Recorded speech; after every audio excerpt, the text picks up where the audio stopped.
밖에 보이는 혈관이 튀어나오지 않지만 불편한 증상이 심한 경우는 굉장히 많습니다.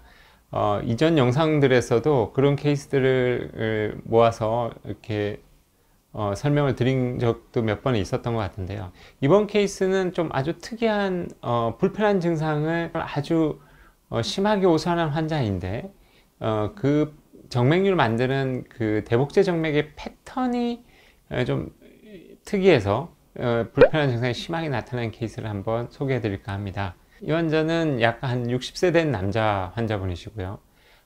평상시에 종아리 쪽과 이분은 그 발목 내측으로도 아주 불편한 증상을 많이 호소하던 환자입니다. 저리고 아프고 뭐 이렇게 쥐도 나고 평상시에 굉장히 불편했던 환자분인데요. 이분은 특이하게도 허벅지 쪽에는 대복제 정맥이 역류가 되지 않았습니다. 종아리 딱 그 무릎 있는 부분에서만 역류가 시작이 됐고, 그 대복제 정맥이 두 개로 갈라지는 것도 그 종아리 내측에서만 그런 현상이 벌어지고 있었습니다. 그래서 그거를 이제 설명을 좀 드릴까 하는데요. 일단 그 대복제 정맥이 하지 정맥류를 만드는 그림을 먼저 좀 설명을 드리면, 이 대복제 정맥은 여러 번 말씀드렸듯이 발목 내측에서 종아리 내측을 거쳐서 허벅지 내측으로 이렇게 들어가는 정맥을 이제 대복제 정맥이라고 합니다. 근데 이 대복제 정맥이 판막이 이상이 생기면 원래 피가 가던 길에서 거꾸로 대복제 정맥 쪽으로 피가 거꾸로 고이고 거기에 연결되어 있는 혈관들이 이렇게 튀어나오게 됩니다. 튀어나오게 되는데, 이런 불편한 증상이 이제 심한 경우는 그때 앞에서 말씀드렸듯이 종아리 내측에 이 대복제 정맥의 신경 가까이 위치하는 부위까지 역류가 진행이 될 때 불편한 증상이 심해지고, 또 심부정맥 쪽에서 이렇게 복제정맥 쪽으로 올라오는 큰 관통정맥이 연결이 되어 있을 때, 중간에 연결이 되어 있을 때 그 불편한 증상이 더 심해진다고 말씀을 드렸습니다.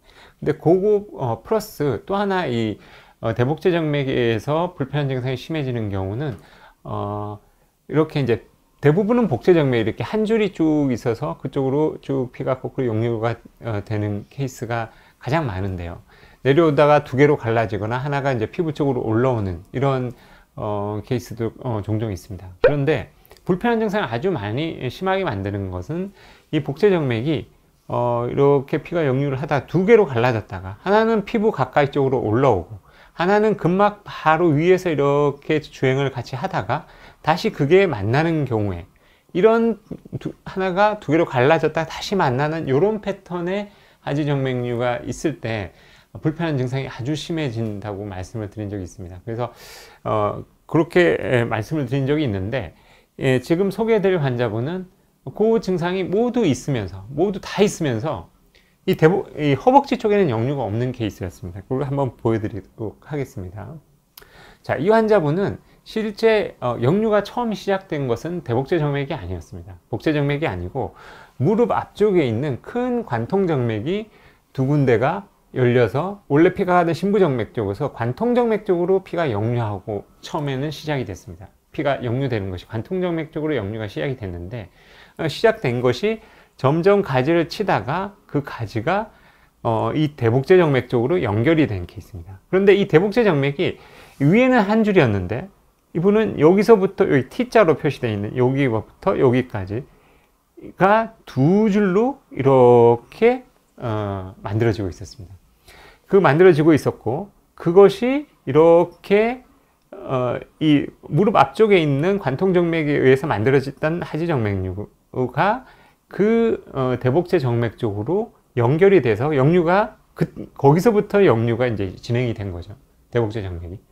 그래서 그랬는데 마침 그 두 개가 만나는 위치에 또 큰 관통정맥이 하나가 더 연결되어 있는 케이스였습니다. 이 사람은 사실 대복제 정맥을 수술을 해서 없애는 부위는 딱 무릎부터 종아리 중간 정도까지 있는 복제 정맥, 그것도 두 줄이죠. 그것만 딱 없애주고 무릎 앞쪽에서 올라오는 관통정맥만 피가 그쪽에서 역류를 시작했었으니까요. 그쪽만 잘 결차를 해주었던 케이스인데요. 수술 후에 바로 불편했던 증상들이 모두 깔끔하게 해결이 됐던 케이스입니다. 아주 특이한 케이스인데, 어쨌든 이렇게 그 세 가지의 경우가 모두 같이 있으면서 불편한 증상을 보여줬던 하지정맥류 환자에 있어서 수술은 그 문제가 있는 부분을 해결하되 아까도 말씀드렸듯이 대복제 정맥에 의해서 불편한 증상을 많이 만들 수 있는 그 세 가지 조건들을 모두 다 해결을 해줘야 됩니다. 그렇게 하려면 사실은 이 환자분은 허벅지 쪽을 레이저를 쏘는 레이저 수준이나 고주파 수준이나 아주 고가의 뭐 베나시 수준이나 이런 건 전혀 도움이 되지 않고요. 신경 가까이 있는 부위에서 두 개 있는 복제 정맥을 모두 깔끔하게 제거해 줄 수 있는 근본 수술만이 이 환자분에 있어서 유일한 해결 방법이라고 말씀드릴 수가 있습니다. 그래서 이 환자분은 뭐 수술, 뭐 간단하게 부분 마취로 수술하셨고요. 수술 후에 정말 한 수년 동안 고생하던 이 불편한 증상이 깔끔하게 해소가 돼서 굉장히 해피하셨던 그런 케이스라고 말씀드릴 수가 있겠습니다.